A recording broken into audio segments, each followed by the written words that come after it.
నమస్తే, welcome to Aadya media. ఈరోజు మనతో పాటు స్టూడియోలో ఉంది పొలిటికల్ కన్సల్టెంట్ డాక్టర్ బాలా గారు. నమస్కారం సార్. నమస్తే సార్, గులాం నబీ ఆజాద్ గారు కామెంట్ చేశారు, everyone was Born in a Hindu అని. దాన్ని ఎలా చూడొచ్చు అంటారు?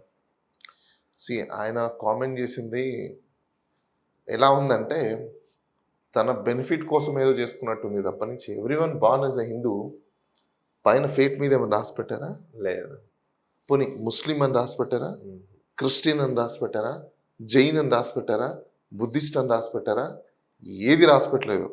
ఫస్ట్ ఆఫ్ ఆల్ ఈ పొలిటీషియన్స్ అంటే ఈ రోజు ఉన్న పొలిటీషియన్స్ కాదు, యాన్సియంట్ నుంచి వచ్చే కింగ్డమ్స్ ఏవైతే ఉన్నాయో, కింగ్స్ లేకపోతే సో మెనీ వర్డ్స్ మనం ఏదైనా తీసుకోవచ్చు. అసలు మనం హ్యూమన్గా పుట్టాం వాస్తవంగా. అసలు ఇది ఎలా డరైవ్ అయింది అనేది కూడా ఒకసారి మనం చెప్పుకుంటే, వీఆర్ బేసికల్లీ ఎవాల్యుయేషన్ అయిన ఒక అనిమల్. మనం కూడా అనిమల్స్లో నుంచి టైప్ ఆఫ్ అనిమల్స్ ఏవైతే ఉన్నాయో, different shapes, different categories of animals ఏవైతే ఉన్నాయో, అలాంటి అనిమల్లో మనం కూడా వన్ ఆఫ్ ద అనిమల్.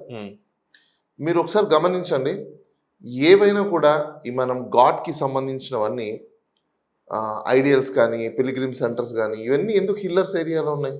ఎవరైనా ఎప్పుడైనా అబ్జర్వ్ చేశారా? ఏం చెప్తారో తెలుసా పురాణాలలో?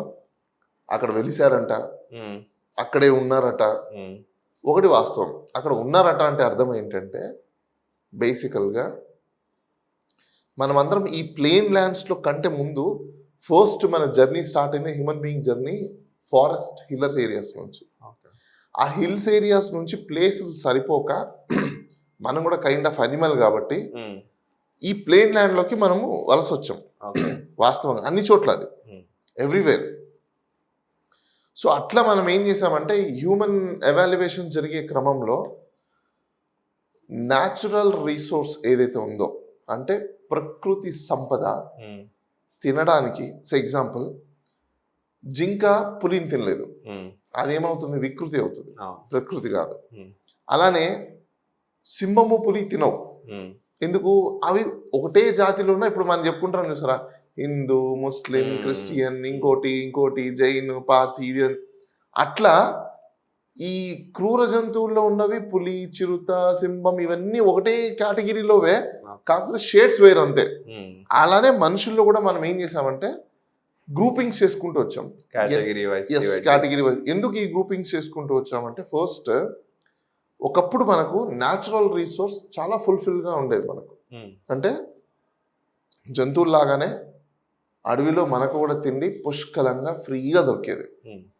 అయితే ఇది ఎలా డరైవ్ అయింది అనేది కూడా మనం ఒకసారి చెప్పుకుంటే, అందరూ ఏం చేసేవాళ్ళంటే, మనం మనుషులం అందరూ అడవిలోకి వెళ్ళే వాళ్ళం. పొద్దు నుంచి సాయంకాలం వరకు అడవుల్లో తిరిగి తిండికి కావాల్సినవన్నీ తెచ్చుకొని దాన్ని ఒక చోట పెట్టుకొని అది అయిపోయేంత వరకు అందరు తినేవాళ్ళు. అలా మనుషులు పెరుగుతూ వచ్చారు. మనుషులు పెరిగే క్రమంలో అడవుల్లో ఉండే సోర్స్ ఏదైతే ఉందో, న్యాచురల్ సోర్స్ ఏదైతే ఉందో, అది మనకు సరిపోలేదు. సరిపోకపోయేసరికి మన వాళ్ళు ఏం చేశారంటే, ఒకరు ఎక్కువ తీసుకుంటున్నారు, ఒకరి దగ్గర ఉంటున్నాయి చాలా ఎక్కువగా. అంటే అడవిలో ఫ్రీగా కదా దొరుకుతుంది, అది నీకు రావాలి, నాకు రావాలి, ఎవరికైనా రావాలి. కానీ ఇక్కడ ఏం జరిగింది, ఒక అతనేమో ఎక్కువ తీసుకొచ్చుకుని పెట్టుకుంటున్నాడు, ఇంకొక అతనేమో కొంచెం తక్కువ తెచ్చుకుంటు, అతనికి ఆకలి, వాడు ఇవ్వట్లేదు. ఎవరికి ఇచ్చేవాళ్ళు, వాళ్ళకు వాళ్ళే షేర్ చేసుకునేవాళ్ళు. కానీ పోను ఏమైపోయిందంటే, వాళ్ళ దగ్గర కూడా ప్రొడ్యూస్ ఎక్కువ జరగడం, అంటే పిల్లల్ని ఎక్కువ పుట్టించడం, అక్కడ వాళ్ళకు కాంట్రిబ్యూట్ చేయడం, అలా మిగతా వాళ్ళకి కూడా లేకుండా వెళ్ళిపోయింది వాళ్ళ రిక్వైర్మెంట్. సో దానివల్ల ఏం చేశారంటే, దానికి ఒక గ్రూపింగ్ సిస్టమ్ తయారు చేసి,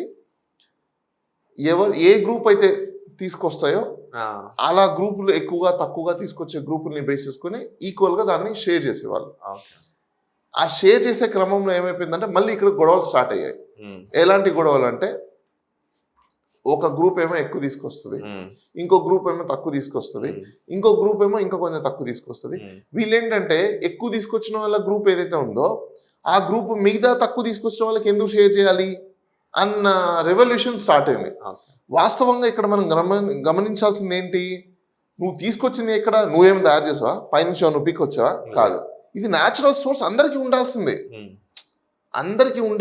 సరిపోయే తినడానికి కావాల్సిన అందరికీ ఉండాల్సింది. అది నువ్వేం చేసావు, గ్రాప్ చేసుకొని పెట్టుకున్నావు. అది ఇది మనం అర్థం చేసుకోవట్లేదు. దాన్ని మనం ఏమంటున్నాం, టాలెంట్, వీళ్ళు ఉన్నతమైన వాళ్ళు, వీళ్ళు కష్టపడ్డారు, హార్డ్ వర్కరు, తొక్క, తోటకూర, గోంగూర, పచ్చడి ఇవన్నీ చెప్తూ ఉంటారు. దేనికి? ఎక్కువ తీసుకొని వచ్చి దానికి కవరప్ చేయడానికి. యాక్చువల్గా నువ్వు గ్రాప్ చేసావు అనే దాన్ని కవరప్ చేయడం కోసం ఇవి మాటలన్నీ తీసుకొచ్చి పెట్టారనమాట. అట్ ద సేమ్ టైం మనమందరం అక్కడి నుంచి ఏం చేసామంటే ప్లెయిన్ ల్యాండ్స్లోకి వచ్చాం. సో మనం ఏం చేసామంటే ప్లెయిన్ ల్యాండ్స్లోకి వచ్చేసి అడవుల్లో దొరికే ఏవైతే తిండి ధాన్యాలు ఉన్నాయో అవి, పండ్లు, పలహారాలు, ఇంకా రకరకాల మన మనుషులకి సంబంధించినవన్నీ ప్లెయిన్ ల్యాండ్లో మనము వాటిని వ్యవసాయం చేయడం మొదలుపెట్టాం. ప్లెయిన్ ల్యాండ్లోకి ఎక్కడికి వచ్చాం అది కూడా మనం తెలుసుకోవాలి. నది పారే ప్రవాహిత ప్రాంతాలు ఎక్కడైతే ఉన్నాయో కొండపై నుంచి మనం కిందికి ఎలా వచ్చాము, ఏదో ఊరికి అలా దిగేలేదు. కొండపై నుంచి నీరు ఏ విధంగా అయితే ఫ్లో అవుతుందో ఆ ఫ్లో అయ్యే విధంగా కూడా మనం కూడా దిగుతూ వచ్చాం. ఎందుకంటే వాటర్ చాలా ఇంపార్టెంట్ కదా.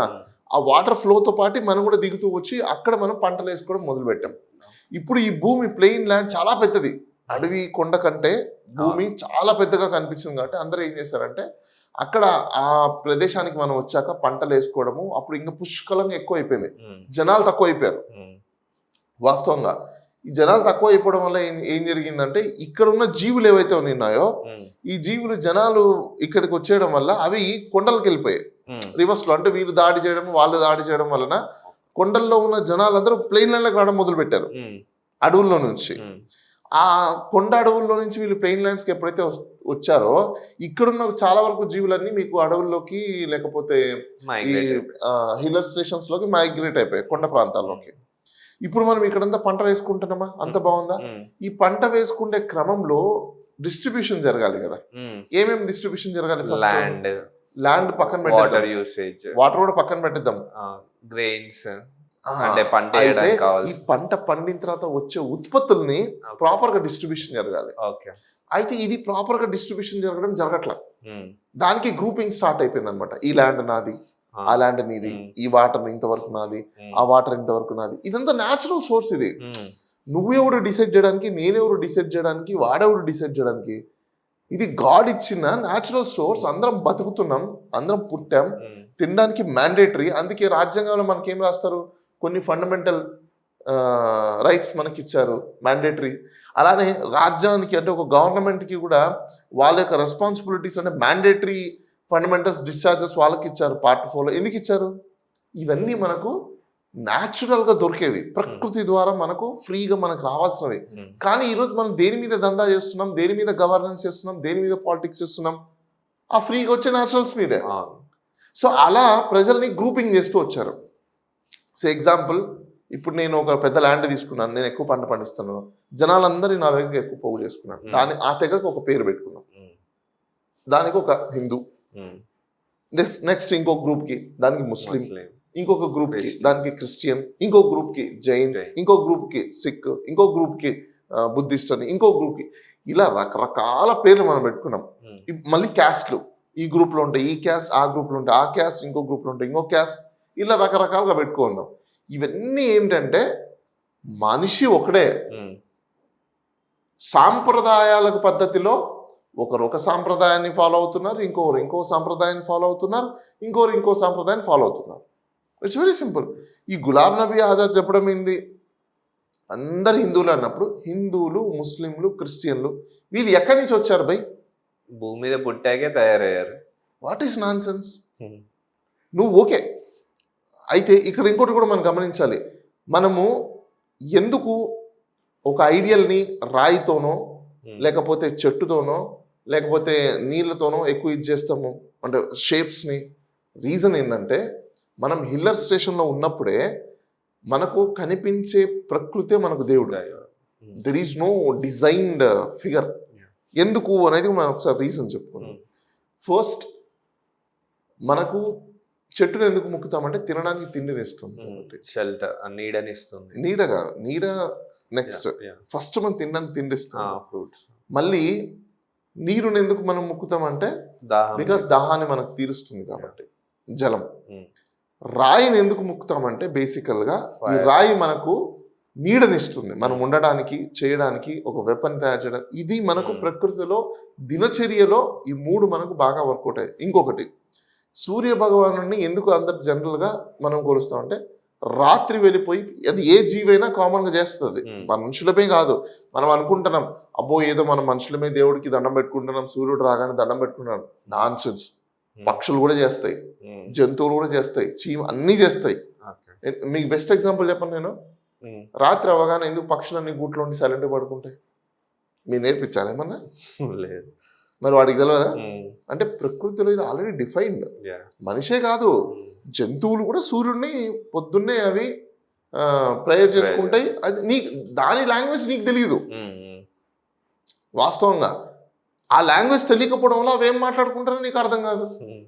వాటికి ఒక లాంగ్వేజ్ ఉంది. మనలాగానే మనకు కూడా అసలు ఈ లాంగ్వేజెస్ ఇప్పుడు మీరు నేను మాట్లాడుకునేది కూడా ఇది మనం క్రియేట్ చేసుకున్న కమ్యూనికేషన్ సిస్టమ్ ఆఫ్ లాంగ్వేజ్ తప్ప అసలు ఒరిజినల్ లాంగ్వేజ్ ఏంద్రా అంటే డమ్ అండ్ డఫ్ లాంగ్వేజ్, సైనింగ్ లాంగ్వేజ్.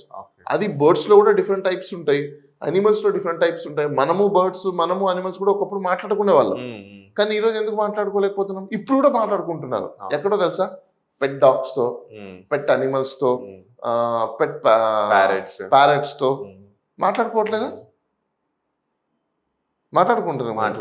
అలానే గోవులతో, హార్సెస్ తో, ఇలా రకరకాల మాట్లాడుకుంటున్నాం. మరి ఎలా మాట్లాడుతున్నారు? బికాస్ కమ్యూనికేషన్ సిస్టమ్ ఎప్పటి నుంచో వాళ్ళకి మనకి కూడా ఉంది. ఇది అర్థం చేసుకోలేక మనం ఏంటంటే నాన్ సెన్స్ మాత్రం మాట్లాడుకుంటున్నాం. అయితే ఇప్పుడు ఈ తెగలన్నీ ఏవైతే ఉన్నాయో దాంట్లో ఓన్లీ హిందువులే ఉన్నారు ఈ దేశంలో. ఈ దేశంలో ఓన్లీ హిందువులు ఉన్నారని ఎవరు చెప్పారు? ముస్లిమ్సే ఉన్నారని ఎవరు చెప్పారు? క్రిస్టియన్సే ఉన్నారని ఎవరు చెప్పారు? నీకు నువ్వు క్రియేట్ చేసుకున్న గ్రూప్స్ బాస్ ఇవి. నీకు నువ్వు క్రియేట్ చేసుకున్న గ్రూపింగ్ అంతే. సరే, అజ్యూమ్ మూమెంట్ ఓన్లీ హిందువులు, ముస్లింలు, క్రిస్టియన్ అని అనుకుందాం. ఎవరికి వాళ్ళు దేశాలు పెట్టుకున్నారని అనుకుందాం, రైట్? ఓన్లీ హిందువులు ఉన్నంత మాత్రాన నాకు అన్నీ మేము ఫ్రీగా వస్తాయా? పోనీ ఓన్లీ ముస్లిం ఉన్నంత మాత్రం నాకు ఏమైనా అన్ని ఫ్రీగా వస్తాయా? పోనీ ఓన్లీ క్రిస్టియన్ ఉన్నంత మాత్రం నాకు అన్నీ ఏమైనా ఫ్రీగా వస్తాయా? రావు. అయితే ఎందుకు ఒకరు టెంపుల్ని రాయితో కడతారు, ఇంకొకరు టెంపుల్ని ఇంకోలా చేస్తారు ఐడియల్స్ని అంటే బికాస్ ఒక్కొక్కరి నమ్మకాలు ఒక్కొక్కలాగా వాళ్ళు క్రియేట్ చేసుకున్నారు. అందుకే ఎవరిని చూసుకున్నా, ఏ రిలీజియస్ని చూసుకున్నా మీరు ఎయిదర్ రాయినో, చెట్టునో, లేకపోతే నీరునో, లేకపోతే ఏదో ఒక రూపంలో ఉన్న న్యాచురల్ సోర్స్ని దేవుడిగా భావిస్తారు తప్ప ఇవి కాకుండా ఎక్కడైనా వేరే ఇంకా డిఫరెంట్ టైప్స్ చూసారా మీరు? లేదండి. అంటే basically first part of worship అయితే అదే కదా. ఇప్పుడు రూపం ఉన్న దేవుళ్ళు, రూపం లేని దేవుళ్ళు, ఇలా 2 టైప్స్ మన దగ్గర ఉన్నాయి. అది హిందూ, ముస్లిం, క్రిస్టియన్ ఎవరిలో కూడా. ఇప్పుడు ఈ రూపాలు ఏంటి అన్నది మనం ఒకసారి బెస్ట్ ఎగ్జాంపుల్స్ కొన్ని మీకు చెప్తా. ఈరోజు సినిమాలో, పాలిటిక్స్లో, అలానే బిజినెస్లో ఉన్న జనాలందరినీ మనం ఏమనుకుంటున్నాం? నాయకుడు, దేవుడు అని అంటాం. పర్ఫెక్ట్, దేవుడు కదా. ఇప్పుడు ఆ దేవుళ్ళని ఈ మధ్యకాలంలో మనం చూసాం. సినిమా పిచ్చోళ్ళు, రాజకీయ పిచ్చోళ్ళు ఏం చేస్తున్నారు? వాళ్ళ మీద పాలాభిషేకం, పూలాభిషేకం, ఇంకా రకరకాల అభిషేకాలు. వీళ్ళకి మళ్ళీ వీళ్ళ యొక్క ఐడియల్స్ని కట్టడం, పూజలు చేయడం, కొబ్బరికాయలు కట్టడం, నైవేద్యాలు పెట్టడం, వాళ్ళ పేరు మీద అన్నదానాలు చేయడం, తర్వాత వీళ్ళు వర్షిప్ చేసుకున్నందుకు గాను నెల రోజులు మాలలు వేయడం. సో ఇక్కడ ఈ విధంగా మాలలు చేయడం ఇలాంటివన్నీ చేసుకుంటూ వస్తున్నారు కదా. ఇప్పుడు మనం ఉన్న జనరేషన్ ఇది. నెక్స్ట్ నా పిల్లలు, వాళ్ళ పిల్లలకు వచ్చేసరికి ఇప్పుడు మనం ఇక్కడ వీళ్ళే దేవుళ్ళు అని చెప్పి పూజలు చేయడం ఇవన్నీ చేస్తున్నాం కదా. మన నెక్స్ట్ జనరేషన్ వాళ్ళు ఏం చేస్తారు? దేవుడు దేవుడు దేవుడు అని మనం చెప్పాం, గాడ్ గాడ్ గాడ్ అని చెప్పాం, భగవాన్ భగవాన్ భగవాన్ అని చెప్పాం. వీళ్ళు పెద్దయి నెక్స్ట్ పిల్లలు వచ్చేసరికి వీళ్ళ ఐడియల్స్ ఉన్నప్పుడు వీళ్ళని వాళ్ళు ఏమంటారు? దేవుళ్ళే అని వీళ్ళని ప్రే చేస్తారు కదా. ఇప్పుడు మనం ఏం చేస్తున్నాం? మనం రాళ్ళని చేస్తున్నాం కదా. అంటే సేమ్ ఇప్పుడు ఎలా అయితే జరిగిందో మోనోపోలిజం ఎవరైతే చేస్తున్నారో అప్పట్లో వాళ్ళని ఆ ఐడియల్ గా తయారు చేసి పెట్టారు కాబట్టి ఈ రోజు మనం పూజిస్తున్నాం. They are also not a god. వాళ్ళు కూడా గాడ్స్ కాదు. వాళ్ళు పని ప్రకారం ఏదో వాళ్ళు మోనోపోలి, నాట్ పని అండి. అప్పట్లో వాళ్ళు మోనోపోలిజం చేసి జనాల్ని మిస్మరైజ్ చేసి జనాల్ని సైకలాజికల్ డిజార్డర్స్ ని చేసి వర్షిప్ చేయించుకొని వాళ్ళు ఎదిగేసి వాళ్ళు పెద్ద ఇది అనుకొని గాడ్ లా తయారు చేశారు. అప్పట్లో పూజించి వాళ్ళని ఇది చేసి ఇవన్నీ చేయడం వల్ల మన ఫాదర్స్ 4 ఫాదర్స్ ఏం చేశారు? ఆ డేటాని డరైవ్ చేశారు మనకు. కంటిన్యూ చేస్తారు ఆ డేటా డరైవ్ అవ్వడం వల్లనే ఈ రోజు మన మైండ్స్ లో ఏం పెట్టేశారు, వాళ్ళే దేవుడు. చిన్నప్పటి నుంచి మన మైండ్ లో ఒక ఆర్టిఫిషియల్ ఇంటెలిజెన్స్ డేటాని పెట్టేశారు. పెట్టేసి ఏంటి, ఈయన ఈ గాడు, ఆయన ఆ గాడు, ఈయన ఈ గురువు, ఈయన ఆ గురువు. అంటే ఇదంతా ప్రీడిఫైన్డ్ గా చూడండి, ఎంత నీట్ గా స్క్రిప్ట్ గా మన మైండ్ లో మనం అనుకుంటున్నాం వీఆర్ హ్యూమన్ బీయింగ్స్ అని. Not at all human beings. మనం వీఆర్ ఆర్టిఫిషియల్ ఇంటెలిజెన్స్ ఇన్కార్పొరేట్ అయిన ఒక హ్యూమన్ రోబోస్ మనం. ఎందుకో చెప్పనా, క్యాస్ట్ ఒకడు ఇదే బిలీవ్ అంటాడు, కమ్యూనిటీ ఇదే బిలీవ్ అంటాడు, ఇంకో believe, politics believe. What is non sense? Basic sense నీకు నేచర్ నేర్పిస్తోందిరా బాబు. ఈ బేసిక్ సెన్స్ నేచర్ని నువ్వు తెలుసుకోలేకపోతే నువ్వేం బిలీవ్ అవుతావు నాకు అర్థం కాలేదు. నిన్ను నువ్వు బిలీవ్ చేసుకోకుండా ఇంకోటి మీద నువ్వు బిలీవ్ అవుతున్నావు అంటే your a psychological disorder. It's very simple. So నాకు తెలిసి గులాబ్ నబీ ఆజాద్ కూడా పాపం ఆయన కూడా ఈ ఏజ్ లో, అంటే నాకు తెలిసి ఎప్పటి నుంచో ఆయన కూడా సైకలాజికల్ డిజార్డర్ అని అనుకుంటున్నాను నేను. ఎందుకు అనుకుంటున్నానంటే ఆయన ఇంత వయసు వచ్చిన తర్వాత, ఇంత ఎక్స్పీరియన్స్ వచ్చిన తర్వాత కూడా ఆయన కూడా మేమందరం ఇదే, మా అందరం అదే, ఇంత చదువుకున్న తర్వాత కూడా ఆయన ఇంకా రియాలిటీలో లేకుండా ఒక వర్షిప్ లో, ఒక వర్షన్ లోకి వెళ్ళిపోతున్నాడు అంటే nothing but I think he's also some disorder facts. Thank you Bala గారు.